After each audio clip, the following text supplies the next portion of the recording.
भोजपुरी के सुपरस्टार खेसारी लाल यादव का गाना भगवान तेरा धंधा और बढ़ाए का फुल HD वीडियो अभी नहीं आने वाला है। तो क्या ये वीडियो रिलीज किया जाएगा? आज की वीडियो में हम देंगे खेसारी लाल यादव के इस धमाकेदार सॉन्ग भगवान तेरा धंधा और बढ़ाए के बारे में पूरी जानकारी।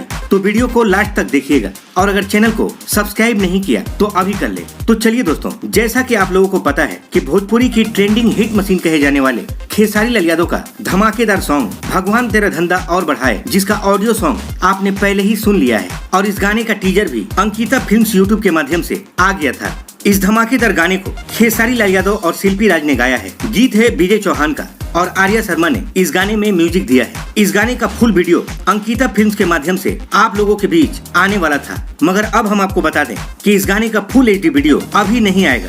जी हाँ दोस्तों, मीडिया रिपोर्ट्स के माध्यम से ये खबरें हैं कि खेसारी लाल यादव का सुपर हिट सॉन्ग भगवान तेरा धंधा और बढ़ाए अभी रिलीज नहीं किया जाएगा, क्योंकि अब सावन का महीना आ चुका है और ये गाना बहुत ही हाई लेवल और महंगे बजट का है। इसलिए सावन के महीने में इस गाने को रिलीज करना सही नहीं होगा। इसलिए इस गाने को सावन के बाद ही देखने को मिल सकता है। मगर हम आपको बता दें कि ये मीडिया रिपोर्ट की खबरें हैं। अभी तक अंकिता फिल्म की तरफ से ऐसी कोई भी अपडेट सामने नहीं आई है। हो भी सकता है कि ये गाना रिलीज कर दिया जाए। तो दोस्तों, आप इस गाने के लिए कितना एक्साइटेड हैं, हमें कमेंट बॉक्स में जरूर बताएं।